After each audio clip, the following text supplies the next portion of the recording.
Assalamualaikum warahmatullahi wabarakatuh. Kenalkan, nama saya Sabrina Wahidah dari kelas IT 403 Pendidik Informatika Universitas Asia. Ini saya akan menjelaskan terkait beberapa konsep di pemodelan berorientasi objek dan juga menjawab beberapa pertanyaan untuk memenuhi tugas PS pada semester 4 ini. Baik, topik pembahasannya antara lain yang pertama yaitu konsep pemodelan berorientasi objek, kemudian konsep diagram pemodelan UML, konsep diagram use case, diagram use case untuk studi kasus klinik, serta requirement capture dan requirement analysis. Baik, yang pertama yaitu konsep pemodelan berorientasi objek.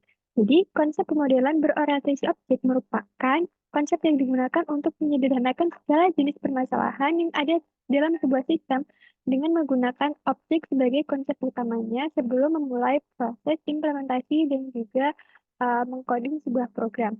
Sebelumnya, pemodelan sistem adalah proses pengembangan model sistem dengan masing-masing model merupakan mewakili perspektif yang berbeda dan biasanya menggunakan notasi Unified Modeling Language atau UML. Objek didefinisikan sebagai konsep, abstraksi, atau benda dengan batasan dan arti untuk suatu masalah. Objek di sini memiliki dua tujuan, yakni sebagai pengertian di dunia nyata dan juga dasar praktek untuk implementasi dalam komputer.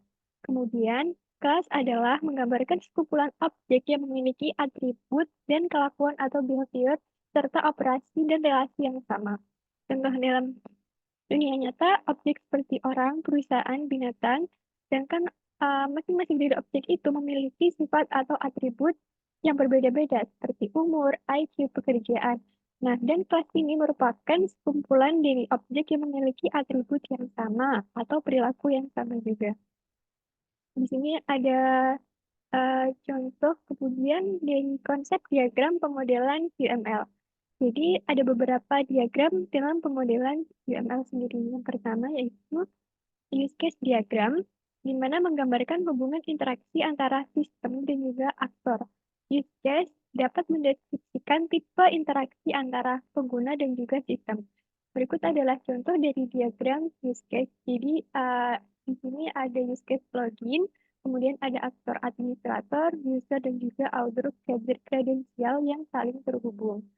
Ini menggunakan uh, contohnya dalam sistem login. Kemudian ada kelas diagram, yaitu menggambarkan detail kelas-kelas dan relasi di antara kelas dan menampilkan kelas berupa paket-paket untuk kebutuhan. Jadi di dalam kelas diagram ini menampilkan kelas dan juga relasi hubungan serta biasanya sudah dilengkapi dengan tipe data dan juga operasi yang akan dilakukan. Berikut adalah contoh dari kelas diagram. Di sini ada 3 kelas, yaitu kelas member mahasiswa, dan juga member luar, di mana di dalamnya tidak ada atribut dan juga relasinya. Di sini contohnya ada beberapa atribut dan juga operasi yang akan digunakan atau behavior atau metode yang akan digunakan pada kolom yang di bawah ini. Kemudian koneksinya juga sama menggambarkan generalisasi yang merupakan contoh dari kelas diagram.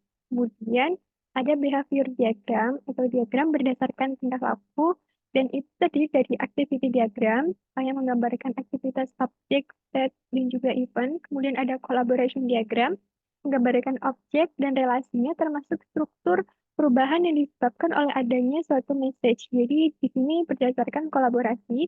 Kemudian ada sequence diagram, yaitu gambaran objek, relasi, dan termasuk yang berbeda yaitu kronologi atau urutan, dan secara logis menerima sebuah message. Jadi di sequence diagram ini berdasarkan kronologi atau urutan secara urut. Kemudian ada state chart yang menggambarkan step transisi state dan event berdasarkan chart itu sendiri. Berikut ada contoh behavior diagram, teknik activity diagram. Berikut adalah contoh gambarannya. Kemudian ada implementation diagram, terdiri dari komponen diagram dan juga deployment diagram.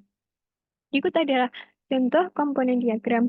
Jadi komponen diagram ini menggambarkan komponen dan relasi antar komponen dan berfungsi untuk menggambarkan software pada suatu sistem. Jadi terdiri dari beberapa komponen, kemudian deployment diagram sendiri, gambaran komponen titik awal dan relasi per komponen.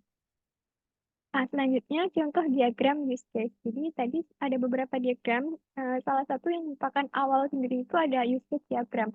Jadi use case diagram ini penting untuk menggambarkan interaksi antara pengguna dan juga sistem. Diagram ini merupakan pendefinisian awal kebutuhan user pada awal proyek pengembangan.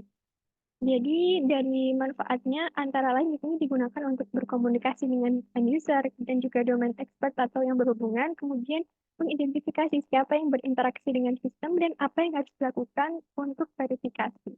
Kemudian komponen stick diagram antara lain ada sistem yang ini merupakan sistem yang digambarkan untuk mencakup urutan tindakan dan juga interaksi antar pengguna.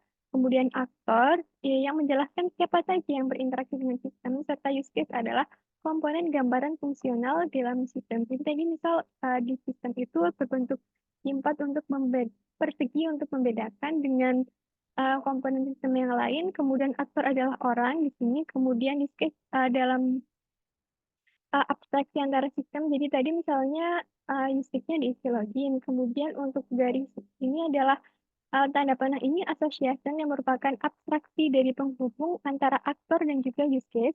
Kemudian ada generalisasi untuk menunjukkan spesialisasi aktor dalam use case tertentu. Kemudian ada input menunjukkan bahwa suatu use case seluruhnya merupakan fungsionalitas dari use case lain. Jadi misalnya ada use case login, maka akan include juga beberapa ada pendaftaran dan juga apakah sudah login atau sudah belum. Nah, itu termasuk dalam include. Kemudian dari extend menunjukkan bahwa suatu use case merupakan tambahan fungsional dari use case lain jika kondisi awalnya sudah terpenuhi. Selanjutnya ini diagram use case untuk studi kasus klinik. Jadi di sini saya sudah membuat diagram use case di mana terdiri dari 4 aktor, yakni aktor pasien, admin, dokter, dan juga apoteker. Nah, masing-masing ini terhubung secara asosiasi. Dari pasien mengelola antara lain mengelola data pasien, kemudian pendaftaran rawat inap jika dibutuhkan, atau jika ingin mendaftar rawat inap, maka pasien juga bisa melalui sistem tersebut. Kemudian mengelola pendaftaran konsultasi, pendaftaran rawat jalan, dan juga mengelola pasien rujukan. Jadi di dalam satu klinik, misal ingin dirujuk ke rumah sakit yang lebih besar, maka pasien akan dapat mengelola pasien rujukannya terlebih dahulu. Kemudian terakhir yakni use case untuk pembayaran, konsultasi, perawatan, dan juga obat. Kemudian aktor admin yang mengelola keseluruhan dari antara hubungan pasien, dokter, dan juga apoteker. Jadi biasanya dalam satu klinik itu ada yang bertugas sebagai admin atau di bagian awal yang berhubungan dengan pasien. Jadi dia menangani beberapa use case antara lain data poli, kemudian data pasien, kemudian ada juga data dari jadwal dokter, kemudian mengelola laporan rawat inap dan juga mengelola data obat. Sedangkan untuk dan juga mengelola juga rekam medis elektronik. Jadi hubungan antar use case ini dihubungkan dengan asosiasi atau tanda panah. Kemudian aktor dokter berhubungan dengan use case melakukan diagnosa dan pemeriksaan, kemudian ditampilkan atau dimasukkan dalam website, kemudian mengelola rekam medis atau rekam medis elektronik diri pasien, kemudian melakukan konsultasi perawat mengelola pembayaran, konsultasi, perawatan, dan obat ini didefinisikan dari dokter dan juga memberikan rekomendasi obat yang ini extend sendiri ya ini use case tambahan fungsional. Jadi jika sudah memberikan rekomendasi obat, maka akan extend ke use case mengelola resep obat pasien yang ini dikelola oleh user apoteker, faktor apoteker. Jadi apoteker mengelola resep obat yang merupakan extend dari resep obat yang diberikan oleh dokter. Kemudian dari resep obat ini diimprove untuk menampilkan resep obat yang sudah disediakan dalam sebuah website. Kemudian aktor apoteker juga berhubungan dengan use case mengelola data obat.